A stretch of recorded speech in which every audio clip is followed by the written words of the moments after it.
இசையமைப்பாளர் ஜேம்ஸ் வசந்தன் சமீபத்தில் தற்கொலைகளை கதறவிட்ட வீடியோ ஒன்று இணையத்தில் பயங்கர வைரலாகுது. அதில் James Vasanthan super star Rajinikanth அவர்களை உதாரணம் காட்டி விஜய்க்கு இந்த தைரியம் இருக்கா அப்படின்னு ஒரு கேள்வி ஒன்று கேட்டார். இப்போது ஆதவ அர்ஜுனா உட்பட சில தற்கொலைகள் தலைவருக்கு என்னமோ மன வலிமை இல்லாத மாதிரியும் இவனுங்க நொன்னனுக்கு மன வலிமை உச்சத்தில் இருக்கிற மாதிரியும் பேசுகிறானுங்க இல்லையா, அதுக்கு இந்த வீடியோ ஒரு மிகச்சிறந்த பதிலடியாக இருக்கும். ஜேம்ஸ் வசந்தன் தற்கொலைகள்கிட்ட கேள்வி கேட்டுட்டு இருக்கும்போது ஊழல் பற்றி பேசினாங்க. விஜய் வந்தால் ஊழலே இல்லாத ஆட்சி கொடுப்பார் அப்படின்னு ஒரு தற்கொலை சொல்லிட்டு இருந்தா. அப்படி அதுக்கு ஜேம்ஸ் வசந்தன் நல்ல பாயிண்ட்டுக்கு வந்தீங்க. விஜய் 30 வருஷமாக சினிமாவில் இருக்கார்.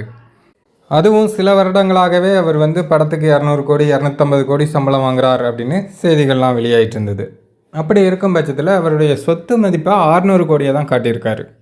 அவ்வளோதான் அவர் இந்த 30 வருஷமாக சினிமாவில் சம்பாதிச்சிருக்காரா? கருப்பு பணம் வாங்குறதுக்கு பேர் திருட்டு கிடையாதா? அப்படி இப்படின்னு அந்த தற்கொலையை போட்டு வெளுத்து வாங்கிட்டு இருந்தார். அந்த தற்கொலைக்கு பதில் சொல்லவும் தெரியலை. சினிமாவையும் அரசியலையும் நீங்கள் ஏன் பொருத்தி பார்க்குறீங்க? சினிமா வேறு அரசியல் வேறு அப்படின்னு முட்டு கொடுக்குறாரு அந்த தற்கொலை.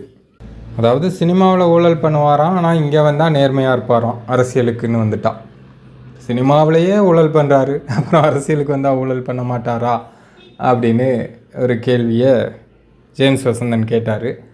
சரி, அது எல்லாத்துக்கும் மேலே இன்னொரு முக்கியமான விஷயம் ஒன்று சொன்னார். கருப்பு பணம் வாங்கிறது இல்லைன்னு சினிமாவில் இருக்கிற யாருமே சொல்ல முடியாது. சூப்பர் ஸ்டார் ரஜினிகாந்த் அவர்கள் 90களில் ஒரு பேட்டி ஒன்று கொடுத்துருப்பார். அந்த பேட்டியில் நான் கருப்பு பணம் வாங்கினேன் அப்படின்னு அவர் போல்டாக சொல்லியிருப்பார். அந்த தைரியம் விஜய்க்கு இருக்கா? அவர் அப்படி சொல்லுவாரா அப்படின்னு ஜேம்ஸ் வசந்தன் கேட்டார். அந்த கேள்விக்கு அந்த தற்கொலைகிட்ட பதில் இல்லை. ரஜினிகாந்த் சொன்னாரு, உங்களுக்கு தெரியுமா? ஆமா, நான் கருப்பு பணம் வாங்கியிருக்கேன். அதை உங்க விஜய் ஏன் சொல்ல துணியல? என்ன தூய கட்சி, என்ன ஊழல்? தலைவர் ரஜினிகாந்த் அவர்கள் 1995 அந்த டைமில் ஒரு பேட்டி ஒன்று கொடுத்துருப்பாங்க. யாருக்கு எதிராக? ஜெயலலிதா அவர்கள் ஆட்சியில் இருந்தபோது அவருக்கு எதிராக கொடுத்த பேட்டி அது. ஜெயலலிதா அவர்கள் தலைவர் ரஜினிகாந்த் அவர்களை பார்த்து கேட்குறாங்க, இவர் கருப்பு பணமே வாங்கிறது இல்லையா? இவர் என்னமோ பெரிய யோக்கியவா மாதிரி பேசுகிறாரே அப்படின்னு ஜெயலலிதா சொல்லும்போது தலைவர் என்ன சொல்கிறாங்க அப்படின்னா, ஒரு சினிமா ஃபீல்டில் இருந்தவங்க ஜெயலலிதா, அவங்களுக்கு தெரியும் சினிமா ஃபீல்டில் என்ன பண்ணுவாங்க அப்படிங்கிறது. அப்படி அவங்களுக்கு தெரிஞ்சும் அவங்க ரஜினிகாந்த் கருப்பு பணம் வாங்கிறது இல்லையான்னு கேட்குறாங்கன்னா அது எவ்வளோ ஒரு கீழ்த்தரமான கேள்வி. ஆமாம், நான் கருப்பு பணம் வாங்கினேன், இல்லைன்னு சொல்லலை. சினிமா ஃபீல்டில் அப்படி தான் கொடுத்தாங்க ஆரம்பத்தில். ஆனால் அதுக்கப்புறமா ஒரு கட்டத்தில் அது எப்படி கொடுக்குறாங்க என்ன ஏதுன்னு எனக்கு தெரிய வரும்போது அந்த கருப்பு பணத்தை நான் வாங்குறதே இல்லை. இப்போ நான் சுத்தமாக கருப்பு பணமே வாங்குறதில்ல, அது என்னால் அடித்து சொல்ல முடியும்.